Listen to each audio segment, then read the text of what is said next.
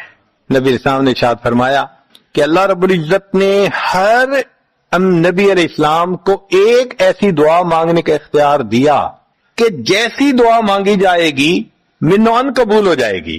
تو انبیاء نے دعائیں مانگی. تو صحابی نے پوچھا اے اللہ کے نبی وسلم آپ کو بھی اختیار دیا گیا؟ فرمایا مجھے بھی اختیار دیا گیا. اے اللہ کے نبی وسلم آپ نے کیا دعا مانگی؟ فرمایا میں نے کوئی دعا نہیں مانگی، میں نے اس کو ذخیرہ رکھ لیا. قیامت کے دن جب میری گنہگار امت کا حساب ہوگا اس وقت میں وہ دعا مانگوں گا، امت کو لے کے جنت میں جاؤں گا. اللہ کے محبوب صلی اللہ علیہ وسلم کو امت سے کتنا پیار تھا. کوئی ماں اولاد کے لیے 23 سال نہیں روتی. جوان بیٹا فوت ہو 2-4 مہینے رو کے پھر نارمل لائف ہو جاتی ہے. کوئی باپ اولاد کے لیے 23 سال نہیں روتا. اللہ کے پیارے حبیب صلی اللہ علیہ وسلم امت کے لیے 23 سال آنسو بہاتے. رب امتی رب امتی رب امتی دعا مانگتے تھے. لمبے سجدے. ام المومنین عائشہ رضی اللہ عنہا فرماتی ہیں کہ محبوب صلی اللہ علیہ وسلم کے آنسو جو مصلی پہ گرتے تھے مجھے لگتا تھا کہ بارش کے قطرے زمین کے اوپر گر رہے ہیں، ایسے آواز محسوس ہوتی تھی. اور اتنا لمبا سجدہ ہوتا تھا کہ کبھی کبھی میں اٹھ کے محبوب صلی اللہ علیہ وسلم کے پاؤں کے انگوٹھے کو ٹچ کرتی تھی کہ ابھی جان تو سلامت ہے نا. تب مجھے احساس ہوتا تھا نہیں ابھی تک زندہ ہے. سجدہ لمبا ہو گیا. اتنا لمبا سجدہ کس کے لیے؟ اللہ امت کو گناہوں کو معاف فرما دے، امت کے گناہوں کو معاف. چنانچہ جب نبی علیہ الصلوۃ والسلام پر آخری یعنی مرض آئی، بیماری کی کیفیت آئی، تو اللہ کے حبیب صلی اللہ علیہ وسلم کو بخار بہت تیز ہو گیا تھا. اور جو مسجد میں آخری مرتبہ لائے تھے تو 2 آدمی تھے، ایک ادھر تھا ایک ادھر تھا، اور اللہ کے حبیب صلی اللہ علیہ وسلم نے ان کا سہارا لیا تھا اور بہت مشکل سے چل کے تشریف لائے تھے. یہ آخری نماز تھی. پھر واپس تشریف لے گئے، بخار اور تیز ہو گیا. سیدہ عائشہ رضی اللہ عنہا فرماتی ہیں کہ میں نے اوپر کپڑا سا ڈال دیا، کپڑے کے اوپر سے مجھے گرمی محسوس ہو رہی تھی. میں نے پانی کا ایک پیالہ پیش کیا. اللہ کے حبیب صلی اللہ علیہ وسلم پانی کے پیالے میں ہاتھ مبارک ڈالتے تھے اور اپنے چہرے پہ لے رہے تھے، اور جسم تھا کہ جیسے کوئی گرم چیز میں سے گرمی نکل رہی ہوتی ہے. اس طرح وہ بخار سے دہک رہا تھا. فرماتی ہیں کہ مجھے محسوس ہوا کہ یہ تو بہت تیز بخار ہے، کبھی ایسا نہیں دیکھا. تو میں نے پوچھا اے اللہ کے حبیب صلی اللہ علیہ وسلم بخار ایسا تو کبھی نہیں دیکھا، اتنا زیادہ تیز اتنا زیادہ تیز. نبی علیہ السلام نے فرمایا عائشہ مومن کو سکرات موت کے وقت جو تکلیف ہوتی ہے اس پر بھی اس کے گناہ معاف ہوتے ہیں. میں نے اللہ سے یہ دعا مانگی تھی، اللہ جب میری سکرات کا وقت آئے تو مجھے تکلیف زیادہ دے دینا اور اس کے بدلے اللہ میری امت کے گناہوں کو معاف فرما دینا.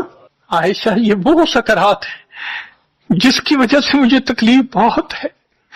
اللہ کے محبوب صلی اللہ علیہ وسلم کو اتنی تکلیف ہو رہی تھی. اتنے میں اطلاع ملی، دروازہ کھٹکھٹایا گیا. پوچھا کون؟ جواب ملا جبریل علیہ السلام اور اسرائیل علیہ السلام اجازت مانگتے ہیں آنے کی. نبی علیہ السلام نے فرمایا جبریل اندر آ جائیں. تو جبریل آئے. اے اللہ کے حبیب صلی اللہ علیہ وسلم اللہ نے آپ کو یاد فرمایا ہے. نبی علیہ السلام نے فرمایا جبریل اللہ تعالیٰ سے پوچھ کے یہ پہلے بتاؤ میرے بعد میری امت کا کیا حال ہوگا، پہلے پوچھ کے بتاؤ۔ جبریل علیہ السلام نے اللہ تعالیٰ سے پوچھا، رب کریم نے کہا، فرمایا میرے محبوب سے جا کر کہہ دو اے محبوب آپ کے بعد آپ کی امت کو تنہا نہیں چھوڑیں گے۔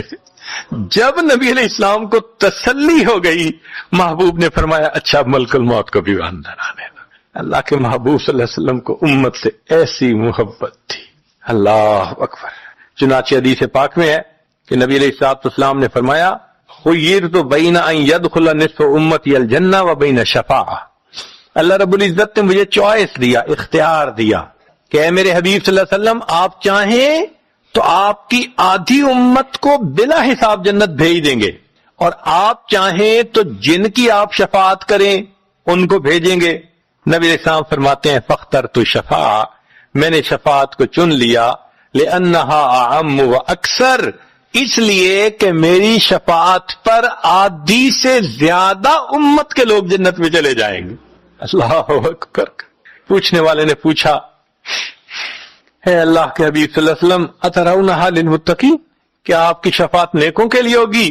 فرمایا لا ولکنہا للمذنبین الخطائین المتلوثین، نہیں میری شفاعت میرے امت کے گناہگاروں کے لیے ہوگی۔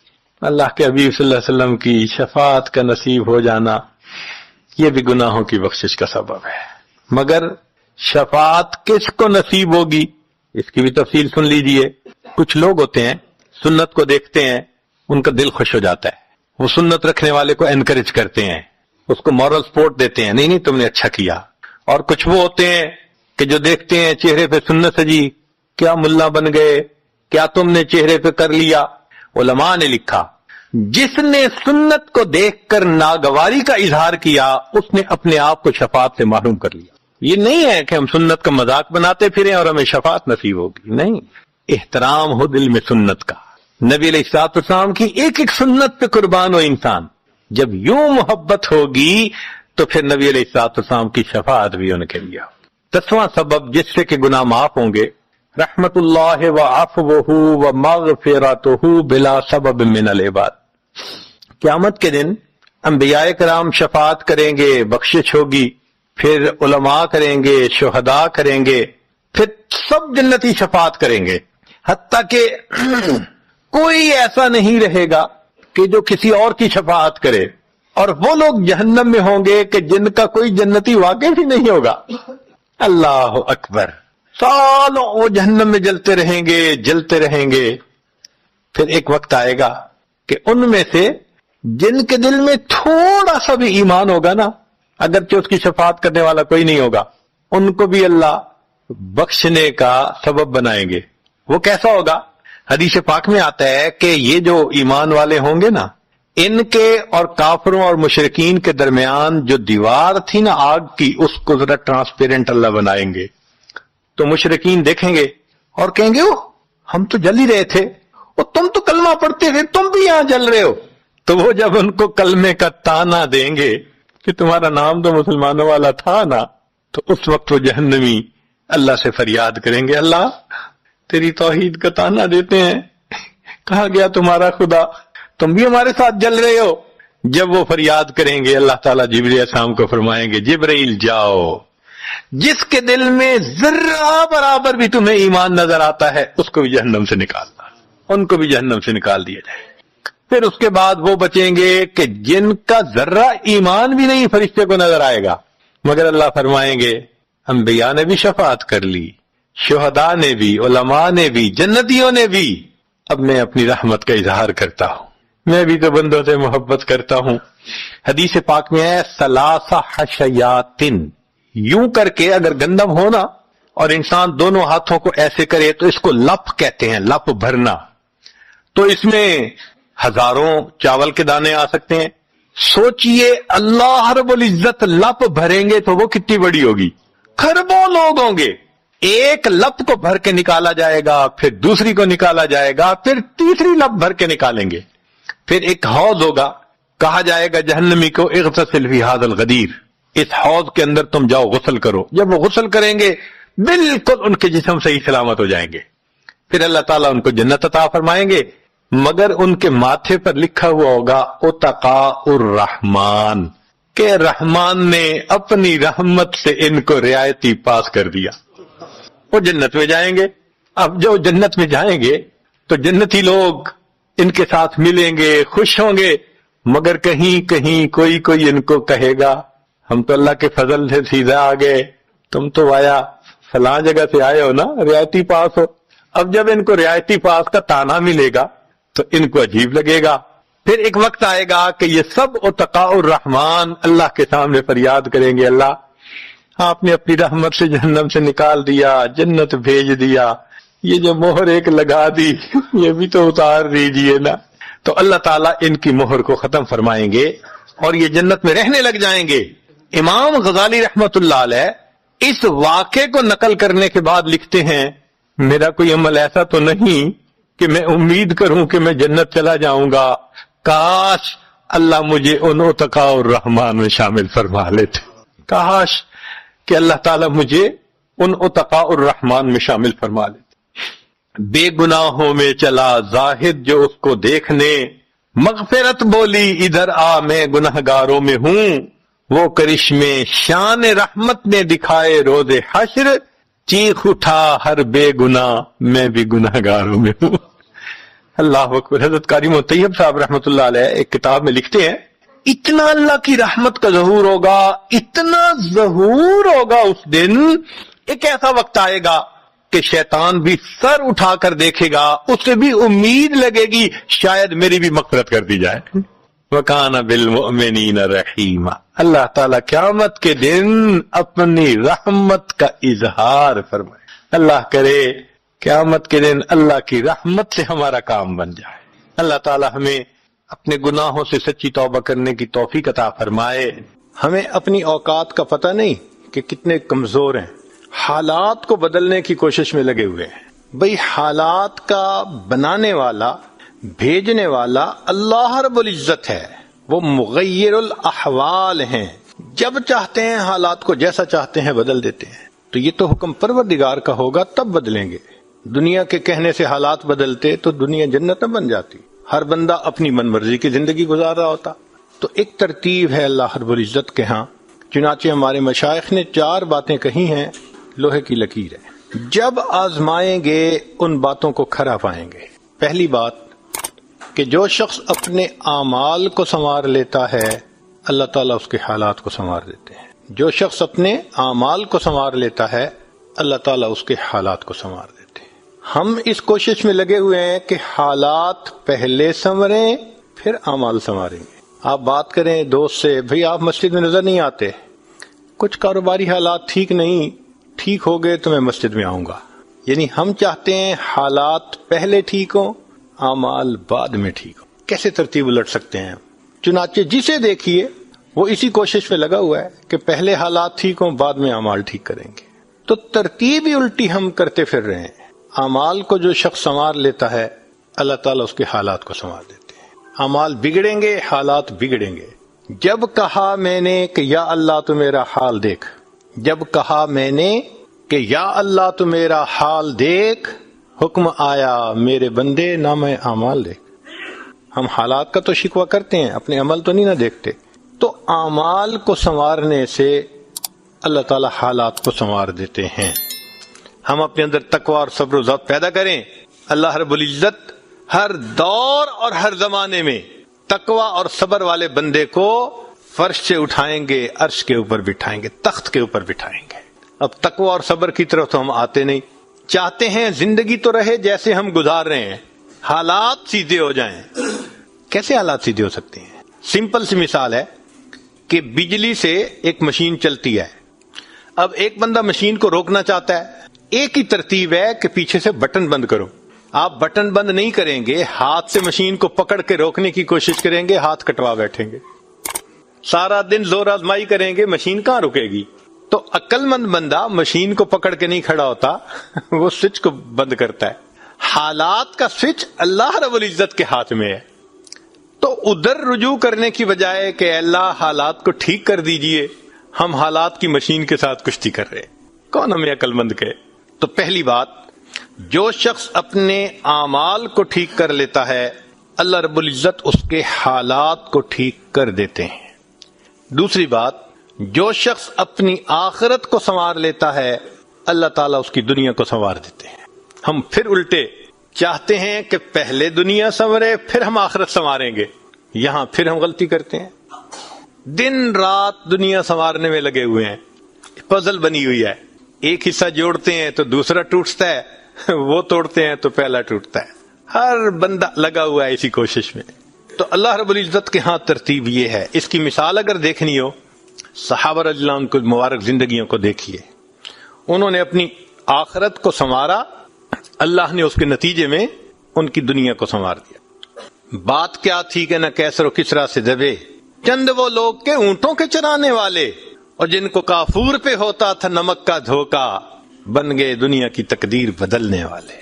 انہوں نے اپنی آخرت کو سنوارا، اللہ نے دنیا سنواری۔ کیسے؟ اطمینان، اتنا اطمینان کہ یمن سے جوان عورت چلتی ہے اور مدینہ طیبہ پہنچتی ہے اور پورے راستے میں کوئی اس کی طرف آنکھ اٹھا کر دیکھنے والا نہیں ہوتا۔ اللہ نے مال و دولت کے اتنے ڈھیر عطا کیے تھے۔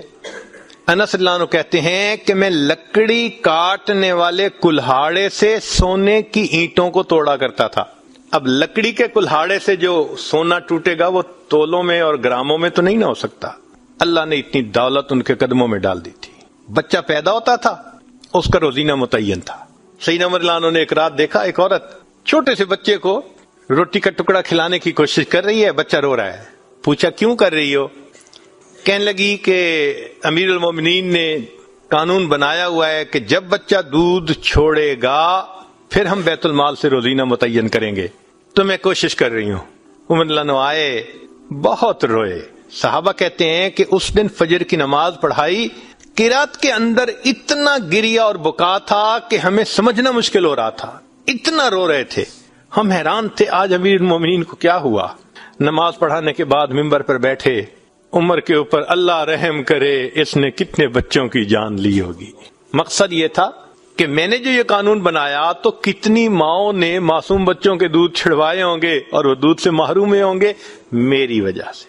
پھر اعلان فرمایا کوئی ماں بچے کو دودھ جلدی مت چھڑوائے، جس دن بچہ پیدا ہوگا اسی دن بیت المال سے وظیفہ متعین کر دیا جائے گا۔ آج سے 1400 سال پہلے ہے۔ تو انہوں نے اپنی آخرت کو سنوارا، رب کریم نے اس کے بدلے ان کی دنیا کو سنوار دیا۔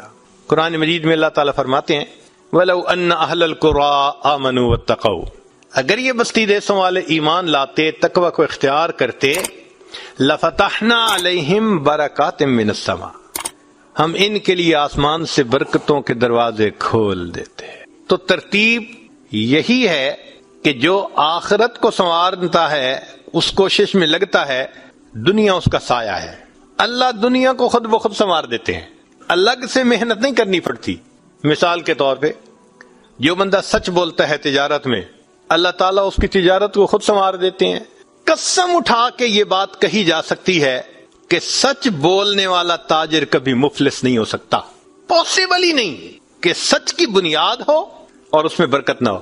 تو دو باتیں ہیں، جو شخص اپنے اعمال کو سنوارتا ہے اللہ تعالیٰ حالات کو سنوار دیتے ہیں، جو اپنی آخرت کو سنوار لیتا ہے اللہ تعالیٰ اس کی دنیا کو سنوار دیتے ہیں۔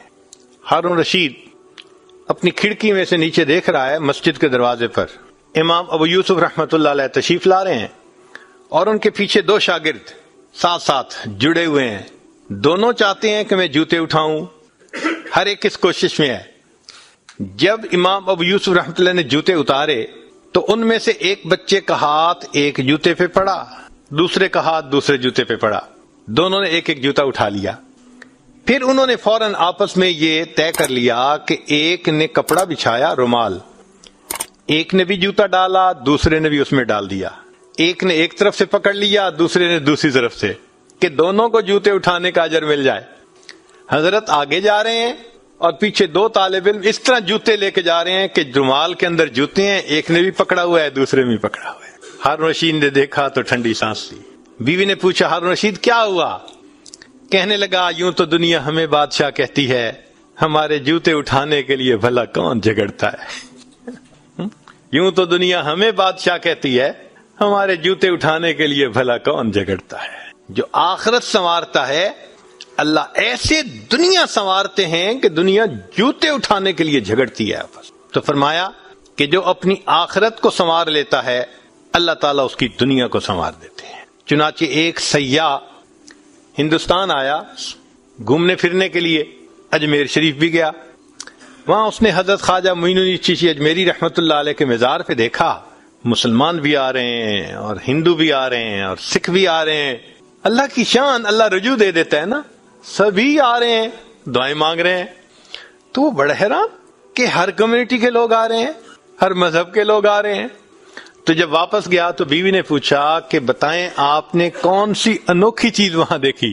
تو اس نے کہا ہاں میں نے ایک چیز انوکھی دیکھی کہ ایک شخص قبر میں لیٹا ہوا تھا مگر لوگوں کے دلوں پر حکومت کر رہا تھا.